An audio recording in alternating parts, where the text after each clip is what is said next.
Assalamualaikum warahmatullahi wabarakatuh. Saudara-saudaraku, dunia menahan napas ketika Amerika Serikat, negara yang selama ini dianggap paling kuat, tiba-tiba membeku oleh badai salju ekstrem. Laporan menyebutkan ketebalan salju mencapai 3 hingga 5 meter, melumpuhkan beberapa negara bagian dan membuat jutaan rumah kehilangan listrik, air, dan akses hidup dasar. Ironisnya, semua ini terjadi di saat Washington sibuk menatap Timur Tengah, memanaskan ketegangan dengan Iran. Ketika alam mengamuk, geopolitik seakan kehilangan makna. Salju turun tanpa kompromi. Jalan raya berubah menjadi kubangan es, bandara ditutup, dan rel transportasi berhenti total. Kota-kota yang biasanya hidup 24 jam mendadak senyap, terkunci oleh dingin yang menggigit tulang. Dalam hitungan jam, suhu anjlok drastis, kendaraan mogok, pipa air membeku, dan rumah-rumah kehilangan pemanas. Bagi warga, ini bukan sekadar cuaca buruk. Ini adalah krisis kemanusiaan di negara adidaya, Amerika, yang terbiasa mengendalikan dunia, kini berhadapan dengan kekuatan yang tak bisa dinegosiasikan, alam. Laporan darurat menyebutkan sekitar 5 juta rumah terdampak tanpa listrik dan pemanas. Keluarga berkerumun di satu ruangan, menyalakan lilin, membakar kayu seadanya. Berharap hangat tak berubah menjadi bahaya. Rumah sakit kewalahan, lansia dan anak-anak menjadi kelompok paling rentan. Di banyak wilayah, warga terjebak berhari-hari menunggu bantuan yang sulit menjangkau karena jalan tertutup salju setinggi manusia. Disinilah kenyataan telanjang terlihat. Teknologi canggih pun kalah oleh suhu ekstrem. Beberapa negara bagian Amerika Serikat praktis lumpuh total. Jalan raya tertutup, salju setinggi bangunan, kendaraan terkubur, dan akses darurat terputus. Kota-kota yang biasanya sibuk kini sunyi, seolah ditinggalkan. Aktivitas ekonomi berhenti mendadak tanpa peringatan. Sekolah ditutup tanpa batas waktu. Kantor-kantor menghentikan operasional, dan jutaan pekerja terpaksa tinggal di rumah tanpa kepastian penghasilan. Rantai pasok terganggu, bahan pangan menipis, dan distribusi obat-obatan menjadi mimpi buruk di tengah suhu ekstrim. Di wilayah pedesaan, kondisi lebih parah. Peternak kehilangan ternak karena membeku, ladang tertutup salju tebal, dan listrik yang padam membuat alat pemanas tak berfungsi. Alam benar-benar menekan dari segala arah. Amerika Serikat yang selama ini dikenal tangguh, kini terkapar di hadapan cuaca yang tak bisa dilawan. Ketebalan salju mencapai 3 hingga 5 meter, bukan sekadar angka statistik. Ia adalah tembok putih yang mengurung rumah, memisahkan keluarga dari dunia luar, dan mengunci warga dalam dingin yang mematikan.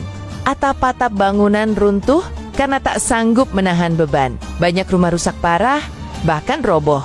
Kendaraan berat tak mampu bergerak, helikopter penyelamat kesulitan mendarat, dan upaya evakuasi berjalan lambat. Di beberapa wilayah, warga terjebak berhari-hari tanpa bantuan. Makanan menipis, bahan bakar habis, dan suhu terus turun. Harapan mereka hanya satu, bertahan hidup hingga bantuan datang. Badai salju ini bukan hanya ekstrimnya brutal dan tanpa belas kasihan. Di tengah krisis, pernyataan Donald Trump menjadi sorotan. Ia menyebut badai ini sebagai salah satu yang terburuk dalam sejarah Amerika. Nada suaranya keras, penuh tekanan, seolah menunjukkan kepanikan di balik panggung kekuasaan. Namun bagi rakyat yang membeku di rumah gelap tanpa pemanas, kata-kata tak cukup menghangatkan. Mereka menunggu tindakan nyata, bukan sekadar pernyataan politik. Kritik pun bermunculan. Mengapa kesiapsiagaan tak memadai? Mengapa jaringan listrik rapuh di tengah iklim ekstrem yang sudah lama diprediksi? Pertanyaan-pertanyaan itu menggema di tengah salju yang terus turun. Krisis ini memperlihatkan bahwa kepemimpinan diuji bukan saat perang, tetapi saat rakyat membeku.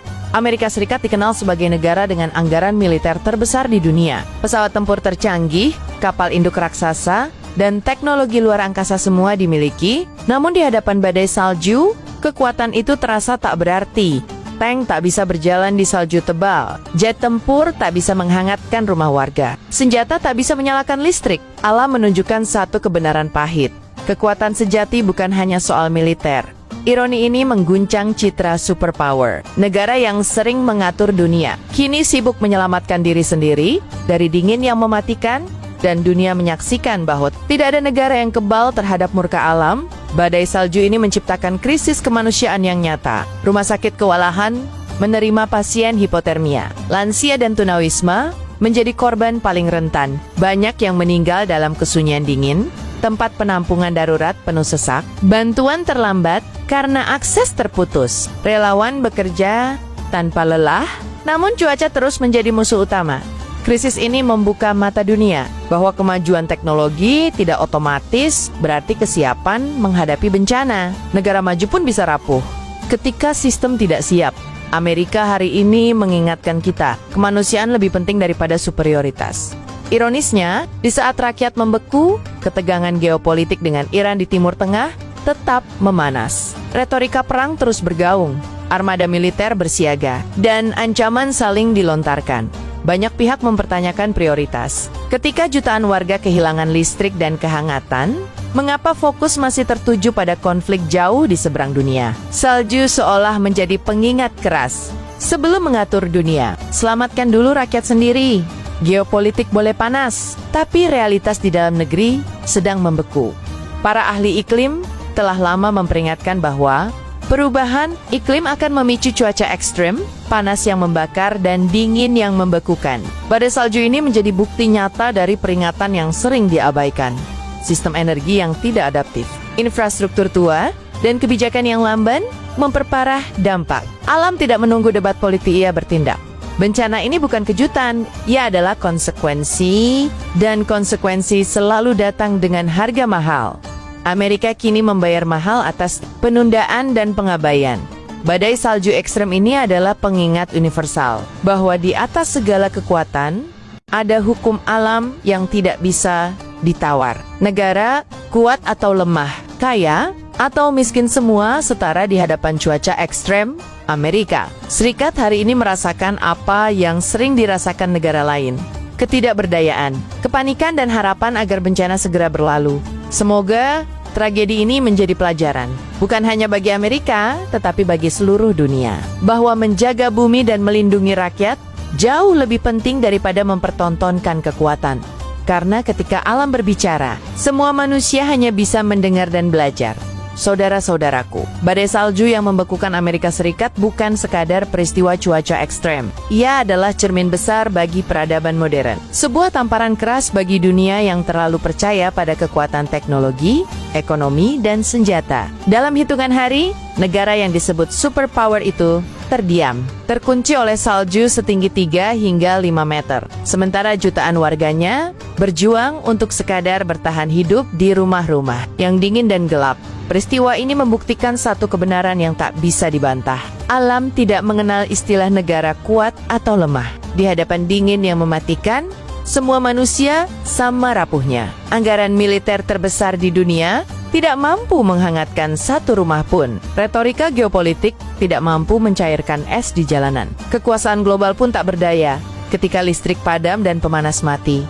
Ironisnya, tragedi ini terjadi saat perhatian Amerika masih tertuju jauh ke luar negeri pada konflik, tekanan, dan ancaman di Timur Tengah dengan Iran. Ketika dunia politik sibuk memainkan strategi, rakyat di dalam negeri justru membeku. Seolah alam sedang berkata dengan tegas, selamatkan manusia dulu. Sebelum mengatur dunia, badai salju ini juga menjadi peringatan keras tentang krisis iklim yang selama ini diperdebatkan. Ditunda, bahkan disangkal. Apa yang terjadi bukan kejutan, melainkan konsekuensi. Ketika peringatan ilmiah diabaikan dan infrastruktur tak disiapkan, maka alam akan mengambil alih peran sebagai pengingat dengan cara yang menyakitkan. Namun, di balik dingin yang menggigit, masih ada harapan. Harapan bahwa dunia mau belajar, bahwa para pemimpin mau menata ulang prioritas, bahwa keselamatan rakyat, kesiapsiagaan bencana, dan penjagaan bumi tidak lagi menjadi isu sampingan, tetapi menjadi pusat dari setiap kebijakan. Semoga tragedi ini menjadi pelajaran bagi semua negara termiskin kita, bahwa sebelum membanggakan kekuatan, kita harus memastikan kemanusiaan terlindungi, bahwa sebelum berbicara tentang perang dan dominasi, kita harus memastikan rakyat bisa hidup dengan aman dan bermartabat. Terima kasih telah menyimak hingga akhir. Jika Anda merasa narasi ini penting, bagikan agar semakin banyak yang sadar bahwa dunia sedang berubah dan alam sedang memberi peringatan. Tuliskan pendapat Anda di kolom komentar, karena suara nurani tidak boleh dibekukan oleh kepentingan. Dan jangan lupa untuk subscribe agar kita terus bersama menyuarakan kebenaran, keadilan, dan kemanusiaan. Wassalamualaikum warahmatullahi wabarakatuh.